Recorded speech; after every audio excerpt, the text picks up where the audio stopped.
I want to speak directly to Americans, our closest friends and neighbors.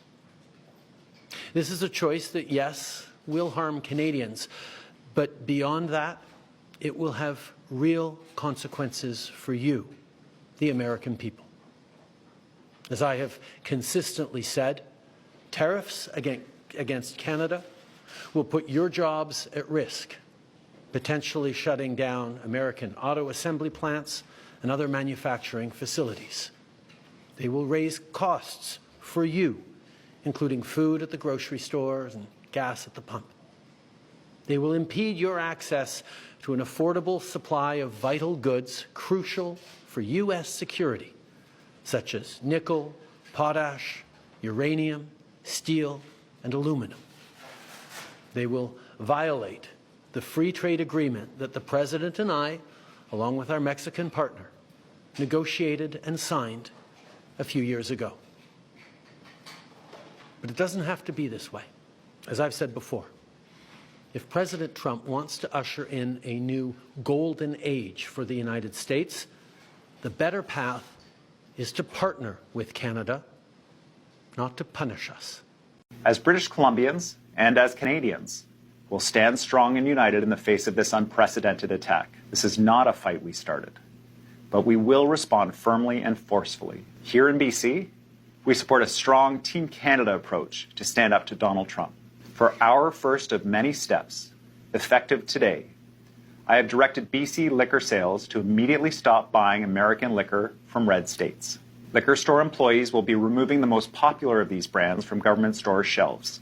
I have directed government and our crown corporations, like BC Hydro, ICBC, and health authorities, to immediately stop buying American goods and services and buy Canadian. And finally, we have communicated our full support to the federal government for a comprehensive, targeted set of national tariffs against American products. We call on them to act with urgency.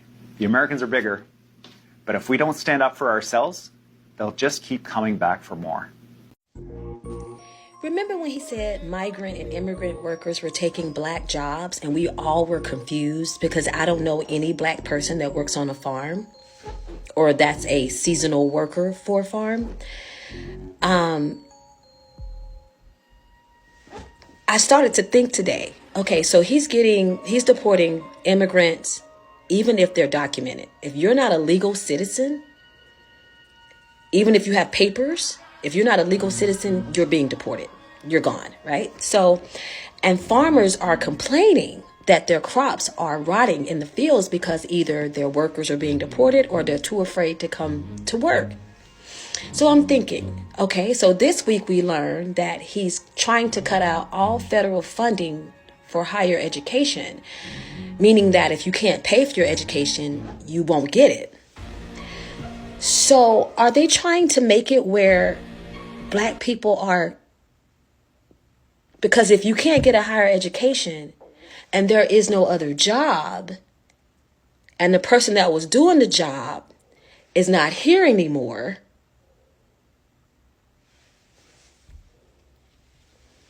oh, Jesus, help us, Lord. Surprise, surprise. Surprise, surprise. Got a major update right now on tariffs. Mexican President Claudia Sheinbaum Pardo just announced that the tariffs on Mexico will be delayed by at least 1 month after a deal was reached between her and Donald Trump. Let me explain. Here's the message just posted by Claudia Sheinbaum. Don't worry, I'll translate it for you. She writes, "We had a good conversation with President Trump. With much respect for our relationship and sovereignty, we reached a series of agreements. Mexico will reinforce the northern border with 10,000 elements of the National Guard immediately, so 10,000 troops, to prevent drug trafficking from Mexico to the United States, particularly fentanyl. The United States commits to work to prevent the trafficking of high-powered weapons to Mexico. Our teams will start working today on two fronts, security and trade. Tariffs are paused for 1 month starting now." Those tariffs were planned to go into effect tonight at midnight. Now let me show you Donald Trump's statements released after President Sheinbaum's statement. Trump writes, "I just spoke with President Claudia Sheinbaum of Mexico. It was a very friendly conversation wherein she agreed to immediately supply 10,000 Mexican soldiers on the border separating Mexico and the United States. These soldiers will be specifically designated to stop the flow of fentanyl and illegal immigrants into our country. We further agreed to immediately pause the anticipated tariffs for 1 month period, during which we will have negotiations headed by Secretary of State Marco Rubio, Secretary of Treasury Scott Bessent, and Secretary of Commerce Howard Lutnick, and high-level representatives of Mexico. I look forward to participating in those negotiations with President Sheinbaum as we attempt to achieve a deal between our two countries. So big update here, everybody. Make sure you're following along so you always get the latest. Yeah. You know what? Hell yeah. Yeah. But those of you that's sitting around, he laughing at what that orange man is doing in the Oval Office, come on, sip a little tea with Auntie. Let's talk about it. Now, y'all on this good old internet laughing, talking about how Canadian folks, Canada, people of Mexico and China is having to pay these tariffs. Do y'all think for a minute that these countries is just going to sit back and let old Donald Trump do what he doing with putting them tariffs? No, these people are going to strike back. I watched a video where the Canadian Prime Minister said that he can make not the United States, New York City go dark, y'all. We got millions of people who need power in New York City. To my understanding, that it has snow on the ground in New York City, so it's cold. You mean to tell me Donald Trump is going to sit back and put tariffs on this country and them people can be without power when they got snow on the ground, people freezing to death and everything else? Come on, y'all. What part of that is funny? He on this good old internet saying that we don't need Mexico, we don't need Canada, we don't need China for nothing. That's all right. So that's why he gonna put the tariffs on them. Watch how everything go up. A lot of us already are struggling to put groceries on the table. People working 2 and 3 jobs just to survive as it is in the United States. Ain't nothing peaches and cream over here.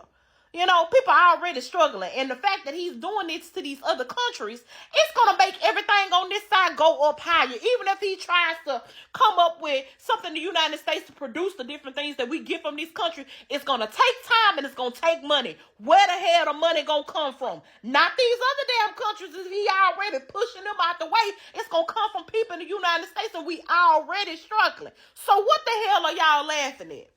Come on now, understand the effect of things. Cause and effect. Understand that. You know, he causing the problems, but the effect gonna come on us. Because he in the White House, y'all. He's a rich man. All of his friends are rich. His family members not gonna go in no darkness. His family members not gonna go hungry. His family members not gonna go without jack shit. Excuse my French. But they're not. They're not gonna go without anything.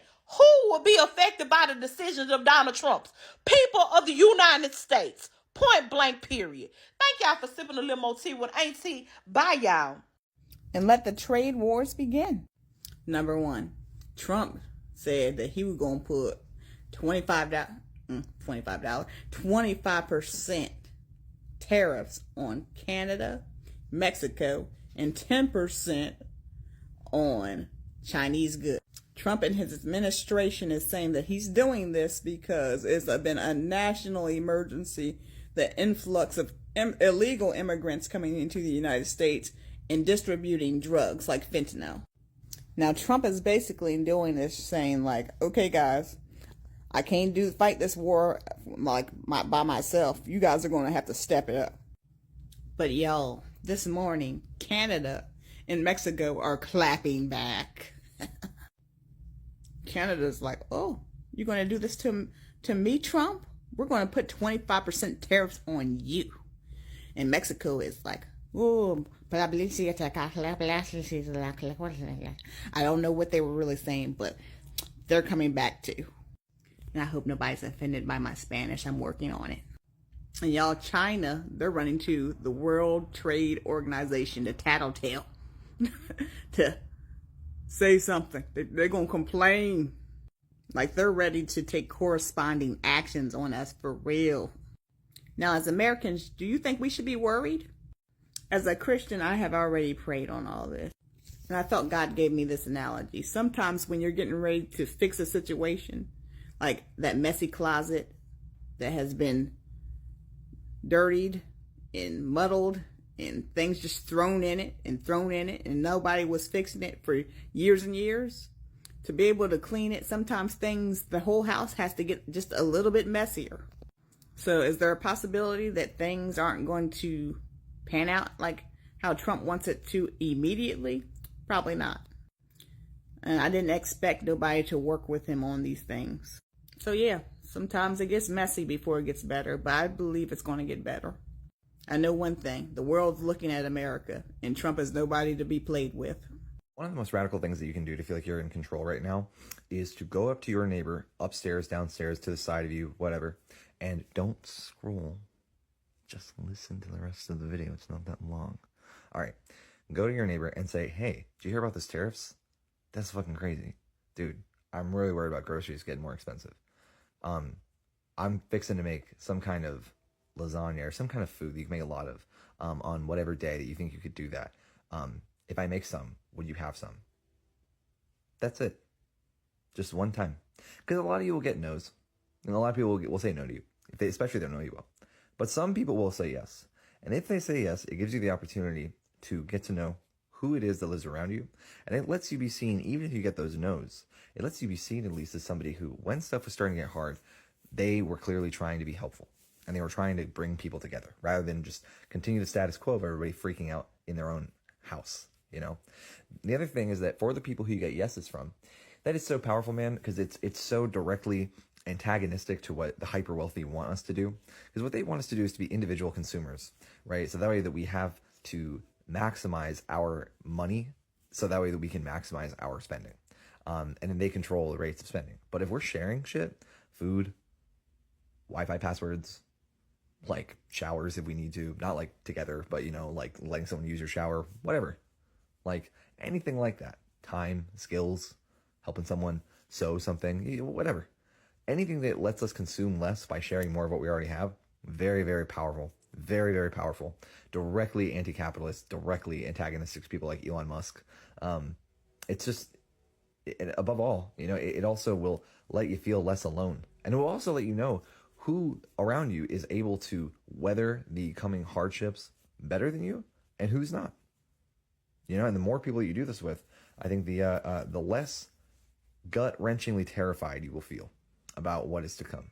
There is a very alarming possibility that tomorrow we will have no power in all of America because Canada is deciding to fight back against the bullying of Donald Trump's tariff, which he just said he will enact tomorrow, February 1st.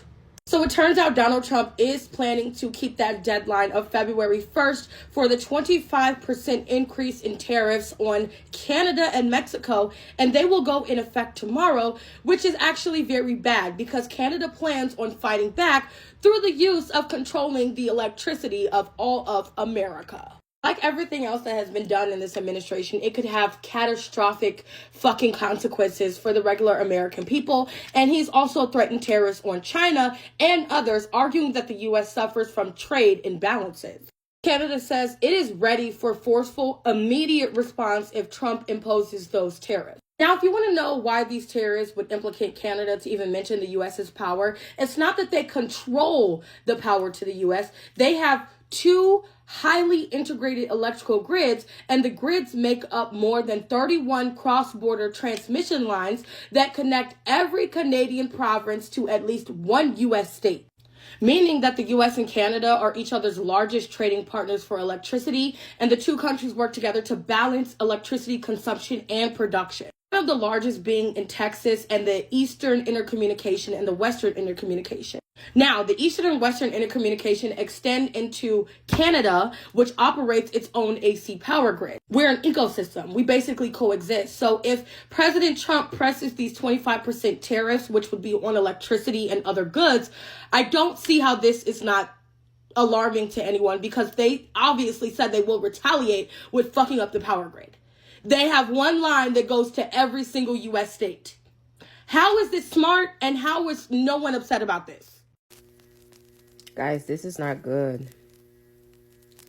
I don't think people understand what's really happening, how grave this situation is. Justin Trudeau have spoken. They are retaliating with their own tariffs, okay?